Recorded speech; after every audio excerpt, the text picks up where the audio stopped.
আসসালামু আলাইকুম সবাইকে। কেমন আছেন সবাই? আশা করি আল্লাহর অশেষ রহমতে আপনারা সবাই ভালো আছেন, সুস্থ আছেন। আলহামদুলিল্লাহ আমরাও আল্লাহর অশেষ রহমতে সবাই ভালো আছি। প্রত্যেক দিনের মতোই আমি আমার চ্যানেলে আরেকটি ভিডিও নিয়ে আপনাদের সামনে চলে আসলাম। এটা ছিল আমার রাত্রের ভিডিও। এটা ছিল কালকে সন্ধ্যার সময় ভিডিও। কালকে গরু মাংস নিয়ে আসছে বাজার থেকে। গরুর মাংস নিয়ে আসার সাথে সাথে বলতেছে কি টাটকা টাটকা রান্না করো, আজকে টাটকা মাংস রান্না করে খাবো। কারণ ফ্রিজে রাখলে দেখা যায় যে কেমন একটা গন্ধ আসে। ফ্রিজে রাখা জিনিস আমরা খাই হয়তো বাধ্য হয়ে, কিন্তু তেমন কিন্তু একটা টেস্টি হয় না।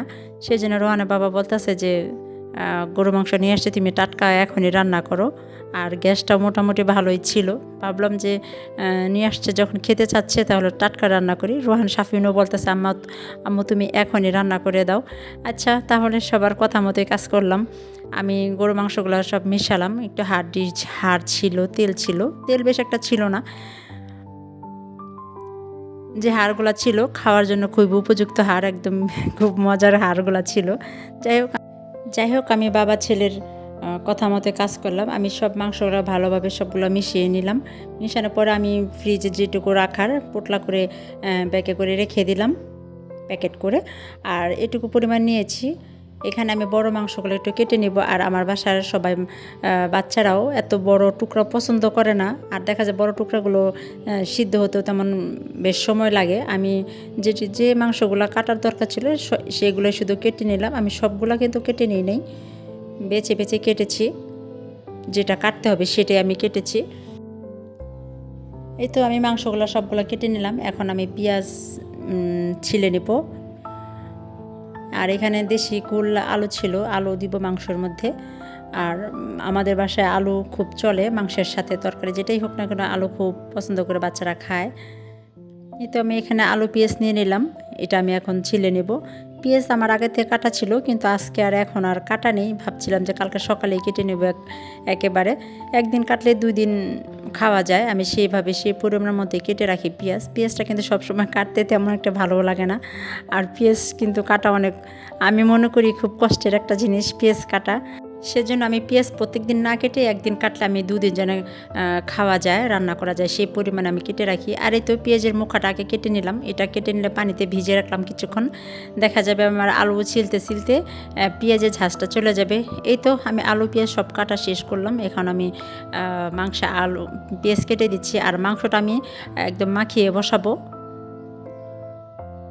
সব মশলা দিয়ে মাখিয়ে একেবারে বসিয়ে দেবো আমি।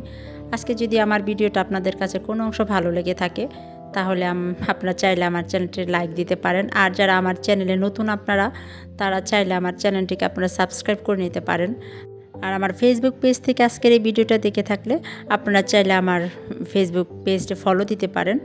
আর যারা অলরেডি কাজগুলো করে ফেলেছেন তাদেরকে অসংখ্য ধন্যবাদ। এই তো আমি কিন্তু পেঁয়াজ কাটা শেষ করেছি। পেঁয়াজ কিন্তু একদম কুচি কুচি করে কাটি নাই, আমি একটু মোটা মোটা করে কেটেছি, কারণ কষানোর সাথে দেখা যাবে কি পেঁয়াজটা একদম গলে যাবে। আর বাকি পেঁয়াজগুলো আমি রেখে দিলাম, এটা আমি পরে কেটে নেব। আর এই তো এক এক করে সব মশলা আমি দিয়ে দিচ্ছি। পরিমাণ মতো আদা রসুন বাটা দিয়ে দিলাম। আর আমি আদা রসুন সবসময় একসাথে করে রাখি, আমি সেজন্য আর এটা আলাদা করে দেখালাম না। আমি আদা রসুন একসাথে দিয়ে দিলাম। আর সব মশলা এখানে এক এক করে দিয়ে দিচ্ছি। লবণ দিয়ে দিচ্ছি, গরম মশলাগুলো সব দিয়ে দিয়েছি। লবণটা পরিমাণ মতো স্বাদ মতো দিয়ে দিলাম। এভাবে মাখিয়ে রান্না করলে কিন্তু অনেক টেস্টি হয়। আর মশলা কষিয়ে রান্না করলে সেটাও টেস্টি হয়। কিন্তু গরু মাংস আপনি যেভাবে রান্না করেন না কেন ওইটা কিন্তু খেতে কি ভীষণ মজা লাগে। আর আমি আজকে মাখিয়ে বসাচ্ছি। এতে এক এক করে সব ফাঁকি মশলাগুলো আমি দিয়ে দিচ্ছি।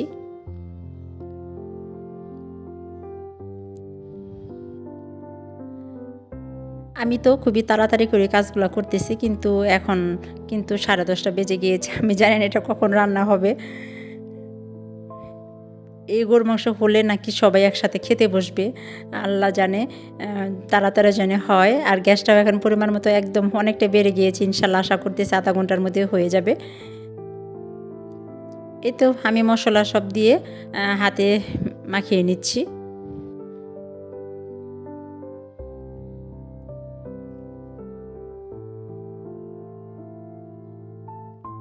এটা যদি আর কিছুক্ষণ রাখা যেত, মাখিয়ে সব মশলা মাখিয়ে যদি আধা ঘন্টার মধ্যে রাখতে পারতাম, সেটা আরও বেশি ভালো হতো।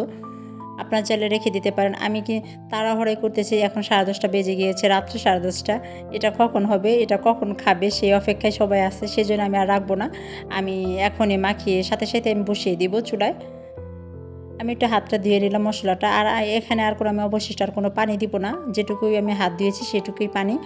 আর কষানোর সাথে সাথে কিন্তু অনেকটা পানি চলে আসবে। এই তো দেখেন মাংসের মধ্যে অনেক পানি উঠে গিয়েছে, আমি কিন্তু আর কোনো পানি অ্যাড করি নাই এখানে। মাংসটা কষাতে কষাতে যেটুকু পানি উঠেছে সেই পানিতে আমি মাংস রান্না করতেছি। আর এখন আমি আলু ছিলে রেখেছিলাম, সেই আলুটা আমি দিয়ে দেবো। আলু দিয়ে কিছুক্ষণ কষিয়ে নেব আমি 10 মিনিটের মতো। মাংসটা কিন্তু অলরেডি সিদ্ধ হয়ে আসছে। এই তো আমি আলু দিয়ে দিচ্ছি।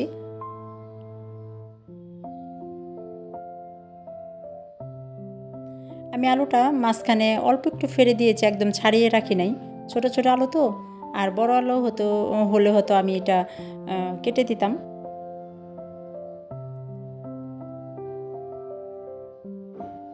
আমি আলুটা দিয়ে 10 মিনিটের মতো একটু কষিয়ে নিব।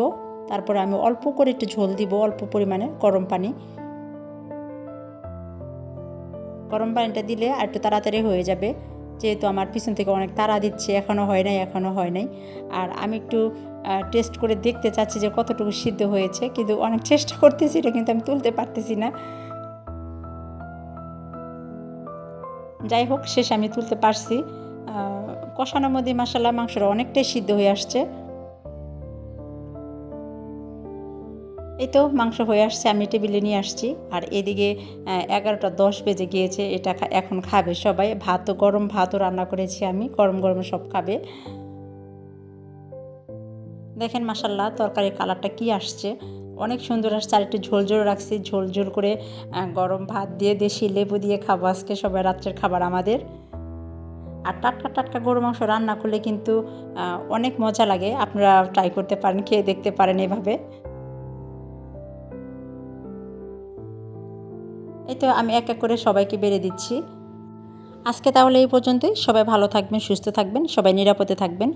সবাই সবার জন্য দোয়া করবেন, আমরা যেন সবাই সবার পাশে থাকি। আসসালামু আলাইকুম সবাইকে, আল্লাহ হাফেজ।